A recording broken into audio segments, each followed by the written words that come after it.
All right, what is going on, people? Welcome. You know that sound. It is the Unfiltered band. Means, yes, another episode of Unfiltered. This one live coming your way right here, right now. It's officially go down as episode number 219. You can jump on board the Unfiltered Revolution 24/7, 365. Simple, equal opportunists across the way, however you want to do it. Apple, Spotify, everywhere you get your podcasts. You can jump on Twitter or X, if you will, at Casey Stern. Get into the bio. Follow onto the YouTube channel. Get all 218, now 219 episodes, the conversations, the rants, the interviews, the lists, and much, much more along the way. And thank you, as always, to our good friends at the Unfiltered Band and for you for being on board. All the talk the last couple of days has been about, and I've had to address it, and everybody's had to address it. Well, is this a World Series we should be excited about? And the answer is, how do you not get excited about this World Series? Unless, of course, you're salty and you're a fan here in Atlanta where I live. If you're a fan of Los Angeles with the Dodgers, if you're a fan of Baltimore, any of the teams who you thought, well, they were going to go deep into the playoffs and they didn't. So therefore, I got to go and crap on everybody else because I'm just sad.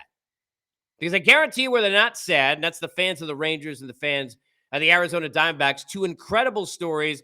Both will collide. Something's got to give. Only one going to win the whole thing.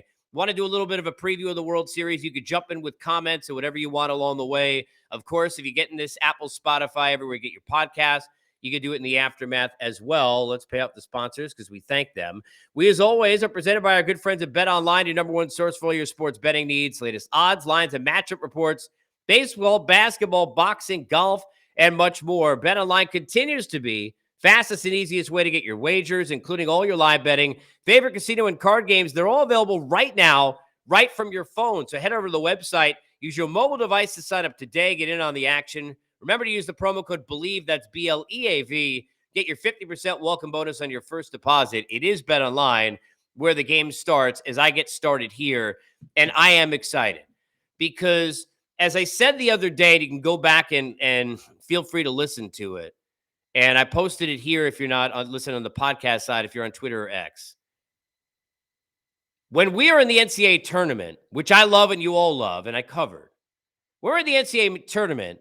We all want all the upsets. We want the 12 to beat the 5. We want to see the number 2 seed knocked out. We want all of our office pools to be great. And then Butler's in the final and we all complain. Right? So which is it? Do you like the upstart story and the team that arose above all the challenges and did what nobody thought they could do? Or did you want to just see? Because guess what? When it's the teams we thought would just get there, then it's scratch and then you're boring and then you're not being exciting or picking what you're saying. No one ever is going to be happy. If you're not sure about that, think about where you are in the world right now, wherever you're watching this, and I guarantee in this given week, you have complained that it's too hot or too cold. It's too cold outside, so you put on the heat in the car. Now you're too hot. Now you got to turn it off. Why the hell is the heat on so damn much? It's ridiculous. I can't believe it's so cold. All we do is complain, so here we are complaining again. But let's get into what's going to be a fun series. They're fun stories. The question is it going to be a great series and a competitive series? Because right now, when you look at the two teams, I think if you're being fair, you look at it exactly the way Torey Lovello and his group want you to look at it, which is with the reality and the lens of the Rangers look like a better team. The Rangers have more firepower. The Rangers have more talent. The Rangers are at home. The Rangers look unbeatable. Now, the Diamondbacks heard that when they faced the LA Dodgers, who they knocked out, won 100 games. They heard that when they faced the Braves, right? The Phillies, right? They heard that as well, especially down 3-2, going into Philadelphia, who had won 6 straight games at home, where nobody, including me, thought there was a better environment in the playoffs the last couple of years at Citizens Bank Ballpark. Didn't know way they're going to go in there and win. I mean, God bless. I mean, dog, you having to retire, right? Quote unquote. But you go win game 6 and then you go win game 7. They were down 2-0 in that series too. So the Diamondbacks got you right where you want you, but clearly Texas looks like the team with more firepower. Start at the manager level. Love both these stories. Have had the pleasure of getting to know and cover both of these guys. And Torey Lovello was a regular on my show at SiriusXM for years. And I remember, and I told this story the other day, but I remember in 2020 when it was so bad and they were losing so many games. And at one point, I think they had lost we were having him on one of his weekly spots. They had lost 29 out of 35 or something literally crazy like that. Ridiculous. And I remember we started a bit with Torey Lovello that every time he would come on the show, I promised that I would make a joke at the forefront that would surprise him, catch him off guard, and get him to start laughing. Because even though he'd come on and be professional and gave great spots and he's a great interview, I felt bad for him because what kind of questions can I ask with positivity when you lost all 6 games since the last times we talked? Now look 2 years later. The Rangers didn't have Bruce Bochy. Now they have him. You think it's a secret of why they're here? There's a lot of reasons. It's Chris Young and the work that they've done, the players on the field, the advancement they made during the season, the additions of the Jordan Montgomerys of the world, the advancements from a player standpoint in moving forward in their careers like Adolis Garcia and the breakout stars and having Evan Carter at 21 years old and all of that, right? But these teams 2 years ago were 112 and 212 combined. Now look at where they are. And the managers have a lot to do with that. Mike Hazen and Torey Lovello and that relationship and that bond, which has gotten tighter, and sticking with Torey and him growing with these players and them trusting him, big part of it. And Bruce Bochy and his understanding. Look, the great thing about Boch and why he's one of the greatest managers of all time is X's and O's, he's near the top of the list. Understanding people, he's near the top of the list. But understanding culture in a room, he may be the top of the list. He may be the best I've ever seen at doing that. Go look at what happened San Diego, then what happened when he went to San Francisco, and now what has happened here. He turns the culture to one where you are expected to win, not figuring out or waiting or worried about losing. You are immediately, no matter what the jersey represented before you, you are now expected to win. And there are only a few guys who can change cultures that way. I remember covering Jim Leland when he came into Detroit, and it was early in the season, and he had freaked out. They were 3-3. I think it was early in the year. You can go back and look officially. It was definitely first month of the season. It was very early in his first season, and they had some bad loss, and he freaked out. And basically it said to the media, but knew the players were going to hear, we're not going to accept losing anymore. This jersey, this franchise is not going to accept that anymore. And Bruce Bochy comes in and he instills a culture and a belief in the way he carries himself, the way he represents himself and that team and that leadership and all the X's and O's, and as good a bullpen handler as there's been during my time covering the game for sure over the last 20 years. These two guys are a big reason why their teams are here. They're great human beings beyond being great managers, and it's fantastic to watch. When you look at this series, is there enough star power? People say, well, the teams we wanted aren't here. As Corbin Carroll proved that this guy's a star, you want to say budding star? He's already a star. He's the second youngest player in a postseason game ever to tie Cobb, to ever have 3 hits and 2 stolen bases. He's the first one to ever do it in a Game 7. And when you could say ever, first to do anything in Major League Baseball history, that is a big freaking deal. First to ever do it.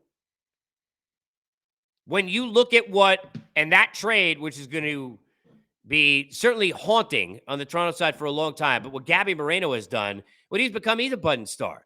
Zach Gallen was a Cy Young candidate most of the year. Merrill Kelly continues to step up and have dynamic performances.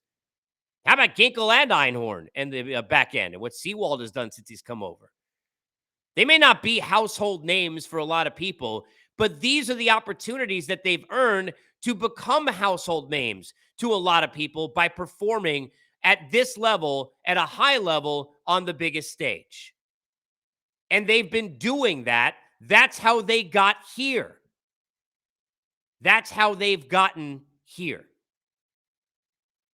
On the Texas side, what Adolis Garcia has done, an RBI shy of David Freese, and we still got a whole series perhaps to go up to as many as 7 games, is absurd. Corey Seager, even when he slumps in the middle of the postseason, you just knew he'd set the tone with that home run when necessary in a Game 7 and did. Up and down the lineup, from the Evan Carters and what he's done at 21 years old with ice in his veins and complete poise across the board, to what Mitch Garver and Heim and certainly Semien, obviously we know from an all-star standpoint, the top of the order, and all the way up and down, the performances that they've gotten and the contributions have made it very difficult, and that is a separator in this game. because you don't have that kind of a lineup in Arizona. Arizona has to play almost perfectly within the margins and fundamentally sound within the margins. And what do I mean by that? Runners in from third, less than 2 outs. Hit the cutoff man. Things we're talking about I might talk about to my son, whose Little League Diamondbacks hat I'm wearing, in his playoff game coming up on Monday. Things that you talk about for kid, but the Diamondbacks are between those margins doing so many baseball things well because, and they need to, their talent can't accidentally win them a series. It can win them a game, but not a series. They have to play a great brand of baseball. That's not the brand they played 32 and 39 second half of the season. It is the brand they played in the first half, and it is the brand they've played knocking off the Dodgers and knocking off the Phillies to get here to this point against Texas. It's the brand of baseball they play. Now, Texas, we've seen have their own ups and downs, but why do they get so red hot when they get hot? Because when that offense gets going, and when you match it with what I'll talk about, what I think will be the key to this series, when you match up these two things, one, the one everyone talks about being that offense, and they're rolling, and they can hit so many home runs and go through, an inning where how many times we're going to watch this team bat around? It's not all during the year. We've seen it in the postseason times. Arizona can't do that. Arizona's got to run the bases better. They got to steal bases. They got to find ways to take advantage of whatever they can, whether it's an arm in the outfield or a guy with a slow move to first or a scouting report they saw whatever it is, they have to do that. They're going to be more bunt the guy over to second, get a run in, get a lead, and then bear down to the bullpen and figure it out and mix and match. Texas will try and do that. Certainly Bruce Bochy can do that, but they don't have to do that. But to be fair, that was the same situation with Schwarber, Harper, and hot Castellanos at the time, who we didn't know was going to go 1 for 23 or whatever the heck it was, 24. But it's the same thing we said about the Dodgers and Mookie Betts and Freddie Freeman and that group, right? When they faced the Diamondbacks as well. So but the longer you go into it and the deeper you do it, the harder it's going to be to then continue to play at that high a level and perfect a level of baseball as much as possible for the Diamondbacks to do, for all the belief they have in themselves, and they do, and for everything in their story, they have to play that brand of baseball. And it's not to say that they don't have guys who can get hits, because they do, and they don't have stars, because certainly in Carroll, for example, they do, and a budding one in Moreno, and we know what Christian Walker can do, and they've got guys like that, and I love, Gallen. Fott is a budding star. How about what this guy's done? He didn't have to be perfect in Game 7, but how about that performance coming off the 9 strikeout dandy? But I mentioned two difference makers in this series. And because look, Bruce Bochy can outmanage anybody. I don't think that's going to be a factor. Torrey's on his game right now. So I think the managers did what they did to get here. Maybe in a moment, Boch will do something, have a feel, leave a pitcher in where most wouldn't, or go to analytics, and we're going to be talking about that because those things happen with Boch all the time. But I don't think it'll be a Boch versus Lovello scenario. Back into the bullpen, I think absolutely the way Arizona has pieced it together and what Ginkel and Sewald have done, and the fact that I'm afraid of Chapman, and you should be too, that Spores, although he's been great, has been used a lot, and when is this going to go the other way, or is it? Because he really has never had a run like this till now. The Clerks pitched a lot as well. You may say, okay, maybe edge Arizona, because look at Texas' bullpen during the course of the year, and it was a disaster for a majority of it. And we're talking about like record level of how bad a bullpen is comparatively on the graph to how many wins you get and where you're in a postseason. So you got to go bullpen to Arizona, even if it's Bochy who's pushing the buttons. The other lot not to push. But when I talked about where the difference in this series could be, you mentioned the depth in the offense, I think for sure. And it's plain as day on the Texas side. The other thing for me, and where I think the key to this series is, if Nate Eovaldi and Jordan Montgomery pitch the way they've been pitching, Texas is going to win this series in 5 games. It won't go 7. Diamondbacks are a great story. I'm going to pat them on the back just like everybody else. And by the way, I'm picking the Rangers to win in 5 games. So I'm going to be just as stupid as everybody else has been, and as stupid as I was a week and a half ago, when I picked the Phillies to win in 5 games. And apparently I still haven't learned my lesson.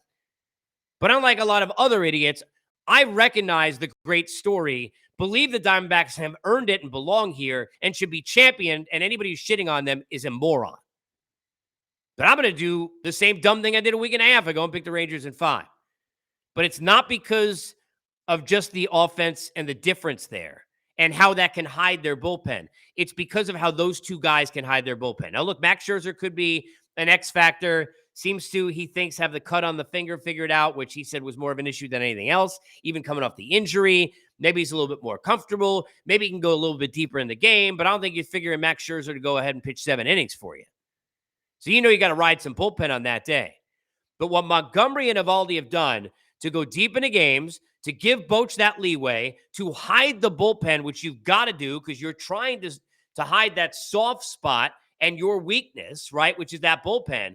And then what he has been able to do in terms of, letting Eovaldi and Montgomery go just dominate. Montgomery out of the bullpen the other night was freaking brilliant. Guy the Yankees once gave up for Harrison Bader. I mean, are you kidding me? This guy is a stud right now. And the pitching and the different ways that he's pitching. And some of the ABs, I go back to the first outing in the last series and the at-bats he had in the way he performed against Yordan Alvarez, who at the time didn't seem like he had made an out in like forever.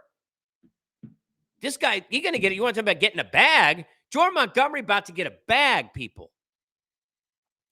But Nathan Eovaldi, from the time that we saw him with the Red Sox in those 6-7 innings, whatever it was, an 18-inning game, and everything against the Dodgers, and forget, I understand the Muncy home run, but that performance and what he's done since, and every time he's in a big spot, the way he's able to step up, he didn't have his best up last time. I think he'd walked 3 guys, which he usually doesn't do in big games, and only struck out 4, but finding a way to go to other pitches. He's such a smart, cerebral, intelligent guy who never got enough credit for that early in his career because he was throwing high 90s and everybody thought, okay, well, the arm's going to wear out. He's often injured. And when he came out of Tampa Bay, it's never going to happen.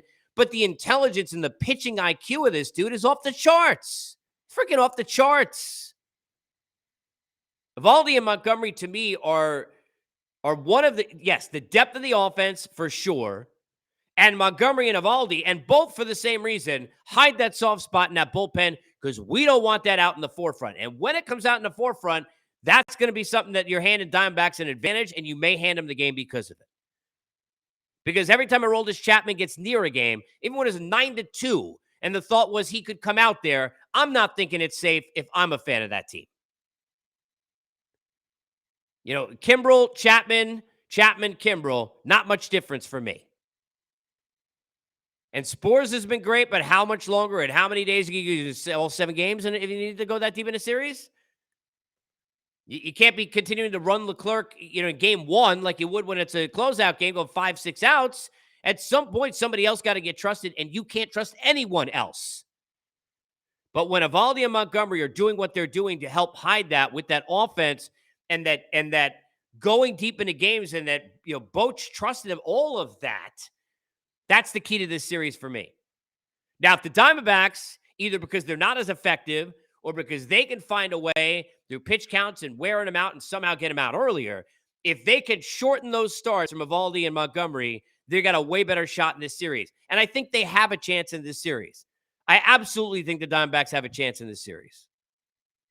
But I'll still take Texas in 5 because I'll give the Diamondbacks exactly what they want. I mean, that's the way it's been. All the receipts they're picking up, good for them. You people still writing articles about the playoff format? Seriously. I mean, these are the same people who still like at a dinner conversation complaining about how The Sopranos ended. I mean, honestly, get over it.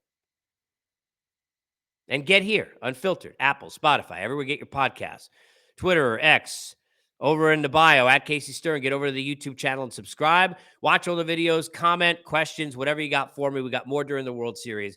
We always got it here at Unfiltered. And as always, we're presented by our good friends at BetOnline.